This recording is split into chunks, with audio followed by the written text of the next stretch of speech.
What's going on, guys? We are back here. It is Sunday, the last day of July, and I wanted to show you guys what I'm doing for my transition into... Sorry, that was my dogs fighting or something. My transition into my lean bulk, lean gain slash maintain phase. This dog is crazy right now. He never does this. So I figured, what better way than by showing you how my cheat meals are going to change. So I have not had a cheat meal this entire maintenance phase yet, so I am going to show you basically how it's going to be a little bit different. I'm not going to go as crazy. So here are some tips to have some cheat meals that are controlled in your maintenance phase, because you don't want to go too crazy because you haven't really earned it quite as much by cutting. So here's how you can make it cheap and how you can make it healthier or less calories, more macro friendly. Even though it's a cheat meal, you got to keep it under control, otherwise you are going to spill over if the whole purpose is the refeed. So here I picked up Pie 5, which I got from a Groupon. So tip A, to keep it nice and cheap, Groupon that. One, I didn't really control any of the calories, I just had whatever I wanted. I mean, it's a cheat meal for a reason. Don't go freaking thin crust, light cheese, light sauce, all veggies. Have what you've been craving. Good thing about this is it's only a personal size as opposed to the typical size that I get. I mean, I can it's about almost 4 in my fists. But this is to keep me a little bit more under control as opposed to getting like an entire Pizza Hut pizza to myself. Alright guys, pizza is done. Time to show you what's for dessert. So first of all, get the lowest calorie ice cream you can that's not going to taste like crap. Breyers is not the best in flavor in my opinion, but I'm pretty sure that this tastes pretty good. I've had it before and I didn't really have any problems with it. But this way, only 80 calories versus 140, which I typically get with the Moose Tracks. I'm going to show you how to doctor it up and make it taste even better. So instead of going out and buying brownies like I've done in the past, like you've seen in other videos, we're about to make a brownie. Start off with 1 serving of Kodiak cakes or some type of healthy-ish flour like oat flour, and then tap yourself in there some delicious Hershey's special dark chocolate cocoa powder. Even though I'm sure this will taste pretty good by itself, I'm going to throw some Splenda in there, so there's a 1/4 cup for this one. Optional, but if you know me, you know I love my cinnamon. Next you throw a little bit of water in there, then you mix it up, and don't forget to lick the spoon. Very important step right there. Toss her in the microwave, about 1.5 minutes will do. While that's cooking up, we're going to get our sauce ready for going on top of the ice cream. So what you're going to do is grab a little bit of some semi-sweet morsels. No particular amount, because again this is cheat meal, just try to keep it somewhat light. I am not really tracking anything. I'm just getting a small amount as I can while still enjoying it. Boom, look at that brownie. Okay, so it's not exactly a brownie, but I promise you it tastes good. So then we're going to throw this in the microwave real quick. I honestly don't know. We're going to guess a minute. Now we get the ice cream ready. Now that does not look bad for some low calorie ice cream. It's actually really good. Yep. Breyers, 80 calorie, no sugar added.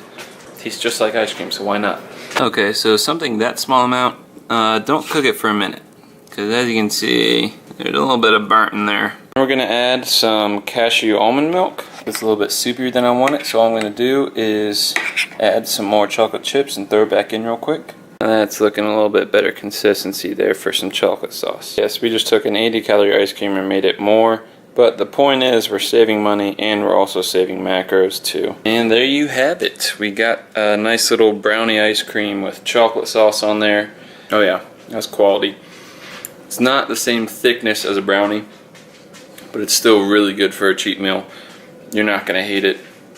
Sure, you can get a brownie, but I mean, when it comes to getting something sweet and good, this will suffice. So I'm gonna eat this. I'm gonna have another one. You know how this is done.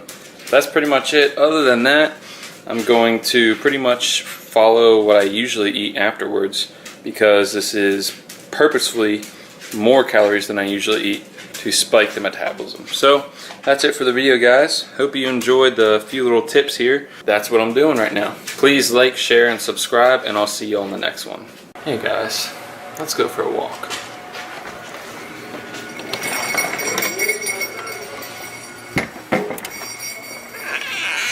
So, you might be wondering why we're out here on the railroad tracks. I figured just change up the scenery a little bit. Kind of tired of filming in my house. Wanted to get out, and of course you can thank the Pokemon app for getting me out a little bit more often too. I've been coming through the railroad track every now and then, just so I don't get seen playing Pokemon. But hey, I shamefully admit that yes, I'm playing it. But I mean, who cares, you know? You shouldn't worry about what other people are thinking about you playing a game. I mean, if it's fun to you, and it gets you to go out and do your cardio, or just be more active in general, what the hell, why not do it? So if you want to go out and catch Pokemon and get some more freaking cardio in, then why not, you know? I think it's okay to do when you have free time, but don't let it take up your productive time throughout your day. So if you're doing nothing, or if you can't figure out what to do on a Sunday or a Saturday, go out, catch some dang Pokemon. Who the hell cares? So anyway, I'm not worried about that right now. What I came out here to really tell you guys about is my current routine. So again, what's going on is I got annual training coming up. I'm going to be going to Louisiana for that, and I'm going to be there for about 24 days. That's going to be a lot of fun in the heat. So I'm not going to be able to lift weights pretty much the entire time, I'm pretty sure. I am trying to pack enough protein through protein powder, protein bars. I'll show you guys that in another video, how I'm going to try to survive and keep my gains while I'm there.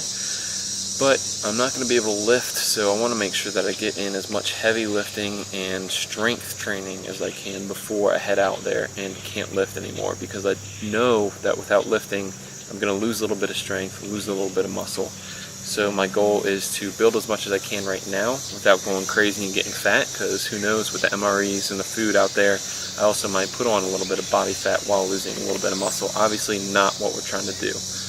But with that happening, I'm trying to put on as much muscle as cleanly as possible as I can. Coming out of this cut with a nice slight maintenance, what I'm doing is I have been wearing a Fitbit lately, and I've been using that to track my calories burned outside of my BMR. So that's just allowing me to shoot for something just below what my fitness pal is telling me that I've burnt throughout the day by logging my weight training and my bikes to get estimates. And that's going to allow me to stay at that about maintenance, which will allow me to not gain weight, but maintain, but not be in a cut or a deficit to where I'm going to lose, which would not be beneficial for muscle gain or strength gain, obviously. So I've been tracking my weight, sticking to the same routine for all of my workouts, and I'll show you those later. But I've been doing that just so I can track my strength and make sure that I'm pushing the weight a little bit higher each time, which it has been going up since I've been in this maintenance. So that's great. Everything's been going good with the training. I'm just not really looking forward to being away from the weights for 24 days. Got to do what you got to do, but you know what? It's going to suck in terms of the gains. So that's what it is, guys. I'll show you a little bit more detail how I'm doing my routines, but it's pretty much a push-pull legs again. I've reverted back to that because it allows me to hit everything twice a week. Now that I have more calories and I'm pushing a lot heavier weight, I can train more often because of the amount of calories that I'm having as opposed to what I had before. About 2,900 calories, 27 sometimes, depending on the day. So now I'm having around 33 to 3,700 depending on how much I did that day.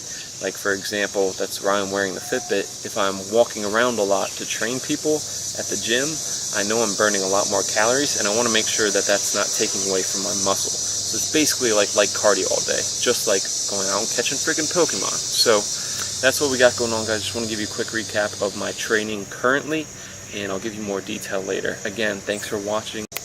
Like, share, and subscribe it, and I'll talk to you guys in the next one.